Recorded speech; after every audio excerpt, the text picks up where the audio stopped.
Hi everyone, ఈరోజు మనం half KG వంకాయలు తీసుకున్నామండి. గుత్తి వంకాయలు ఈ విధంగా మనం తీసుకున్నాక 2 నుంచి 3 సార్లు బాగా వాష్ చేసుకోనండి. ఇంకా మనము ఒక చిన్న నిమ్మకాయ సైజ్ అంతా చింతపండు నానబెట్టుకునేసాము. ఇంక ఇప్పుడు మనము పెనం తీసుకొని తగినన్ని శనగింజలు వేయించుకుందామండి. నేనైతే ఒక చిన్న కప్పు అన్నీ తీసుకున్నాను. స్పూన్తో అయితే ఒక 4-5 స్పూన్లు అండి. ఈ విధంగా వేయించుకోవాలి. ఈ విధంగా వేయించుకున్న తర్వాత చల్లార్చుకొని పొట్టు తీసుకొని మనం పక్కన పెట్టుకోవాలండి. శనగింజలు ఎంత బాగా వేగితే అంత బాగుంటుందండి కర్రీ అనేది. ఇంక ఇప్పుడు అదే పెనంలో 1 టేబుల్ స్పూన్ జీలకర్ర వేసుకున్నాము. అలానే మెంతులు కూడా చిటికెడన్ని, ఒక 10 నుంచి 15. ఇది ఇంకా మీడియం ఫ్లేమ్లో పెట్టుకొని చిటపట అనేంత వరకు మనం వేయించుకోవాలండి. త్వరగా వేగిపోతాయి ఇవన్నీ. మనం వేయించుకున్నాక ప్లేట్లోకి సర్వ్ చేసుకొని చల్లార్చుకోవాలండి. ఇంక ఇప్పుడు మనం ఒక హాఫ్ కేజీ వంకాయలు తీసుకున్నాం కదా, ఎలా కట్ చేసుకోవాలనే చెప్తున్నాను చూడండి. మీరు ఇలా అయినా కట్ చేసుకోవచ్చు, లేదంటే కింద పెట్టైనా మనం కట్ చేసుకోవచ్చు అండి. చూడండి, ఇప్పుడు మనము కింద పెట్టుకొని ఈ విధంగా కట్ చేసుకోవచ్చు. ఈ నూనె వంకాయ మటుకు చాలా బాగుంటుందండి. అన్నంలో కానీ సంగటిలో కానీ ఈ విధంగా 4 భాగాలు కట్ చేసుకున్నారంటే మనము ఒక బౌల్ తీసుకొని ఈ విధంగా వేసుకోవాలండి బౌల్లో. అలానే ఒక గ్లాస్ వాటర్ వేసుకొని చిటికెడంత పసుపు వేసుకున్నారంటే కలర్ అనేది చేంజ్ అవ్వకుండా ఉంటుంది. అలానే ఉప్పు అయినా వేసుకోవచ్చు పసుపు ప్లేస్లో. మనం మసాలా చేసుకునే లోపు ఈ విధంగా వాటర్లో ఉంటే సరిపోతుంది. ఇంక మనం మిక్సీ బౌల్ తీసుకొని శనగింజలు ఇంక ఈ విధంగా వేసుకున్నాక మెంతులు, జీలకర్ర అవి కూడా వేసుకోవాలండి. ఒక 1/2 టేబుల్ స్పూన్ కారం పొడి వేసుకుందాము. 1/2 టేబుల్ స్పూన్ ఉప్పు వేసుకుందామండి. ఇంకా అలానే చిటికెడంతా పసుపు కూడా వేసుకుందాము. ఇంకా అలానే ధనియాల పొడి ఒక 1.5 టేబుల్ స్పూన్ వేసుకుందామండి. చిటికెడంతా అల్లం కూడా వేసుకుందాము. అల్లం లేకపోతే మీరు తెల్లగడ్డలు 2 నుంచి 3 వరకు వేసుకోవచ్చండి. ఇంక ఇప్పుడు మనం గ్రైండ్ చేసుకుందాం. ఈ విధంగా మెత్తగా గ్రైండ్ చేసుకోవాలండి. చూడండి, ఈ విధంగా గ్రైండ్ చేసుకున్నాక ఒక టమాటా సైజ్ అంతా, నిమ్మకాయ సైజ్ అంతా టమాటా కట్ చేసుకోవాలి. బాగా మాగింది. ఇంక మనం ఏదైతే చింతపండు నానబెట్టుకున్నామో అది మనము కొంచెం తక్కువ అయినా వేసుకోవచ్చు, లేదంటే అంత అయినా వేసినారంటే పుల్లగా అయిపోతుంది. చూసుకొని వేసుకోండి. టమాటా వేయకుండా ఉంటే చింతపండు అంతా సరిపోతుంది. టమాటా వేసినారంటే కొంచెం తక్కువగా పులుపు పడుతుంది. ఈ విధంగా వాటర్ వేసుకోవాలండి. ఇంక మనము ఒక 2 నుంచి 3 సెకండ్ల వరకు ఈ విధంగా మెత్తగా గ్రైండ్ చేసుకోవాలండి. ఉప్పు కారం తక్కువగా ఉంటే మనం ఇప్పుడు పోపులో వేసుకోవచ్చండి.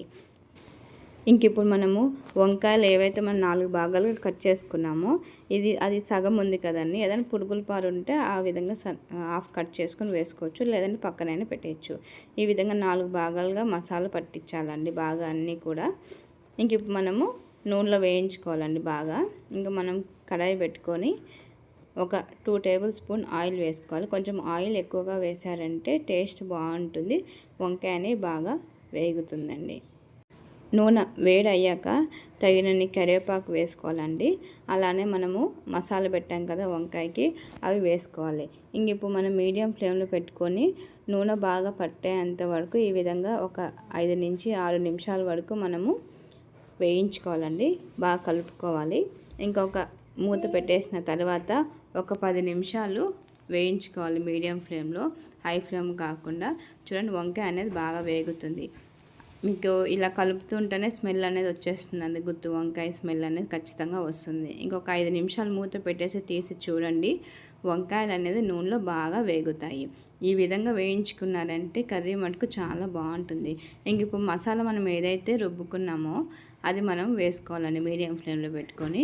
ఇంకా మనకు వంకాయలు ఉడకాలి కాబట్టి ఒక చిన్న 1/2 గ్లాస్ అని వాటర్ అనేది వేసుకుందాము. ఇప్పుడు మిక్సీ జార్లో మనము పేస్ట్ చేసుకున్నాం కదా, దాంట్లోనే వాటర్ వేసుకున్నారంటే ఆ మసాలా అనేది కూడా వచ్చేస్తుంది. ఈ విధంగా కలుపుకోవాలండి. ఇంకా ఉప్పు కారం సరిపోయలేవో మనం చూసుకుందాము. ఉప్పు ఏమైనా తక్కువగా ఉంటే మనము వేసుకుందామండి. నాకైతే కొంచెం ఉప్పు తక్కువగా ఉందండి, అందుకని ఒక చిన్న 1/2 టేబుల్ స్పూన్ అంతా ఉప్పు వేస్తున్నాను. ఉప్పు వేసాక ఈ విధంగా కలుపుకోవాలండి. చూడండి, ఇంక ఇప్పుడు మనము వంకాయ బాగా ఉడికించుకోవాలండి. ఒక 10 నిమిషాల్లోనే వంకాయ అనేది ఉడికిపోతుంది.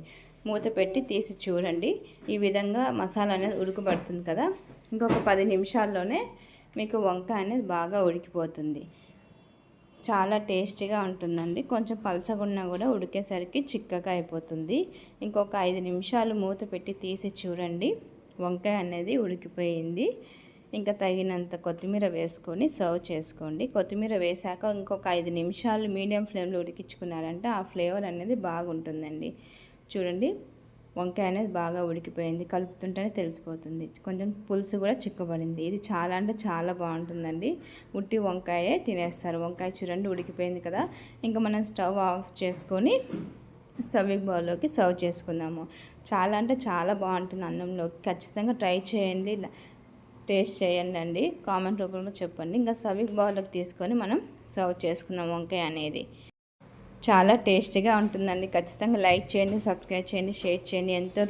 ఎంతో రుచికరమైన గుత్తి వంకాయ కర్రీ అండి. Thank you for watching my channel.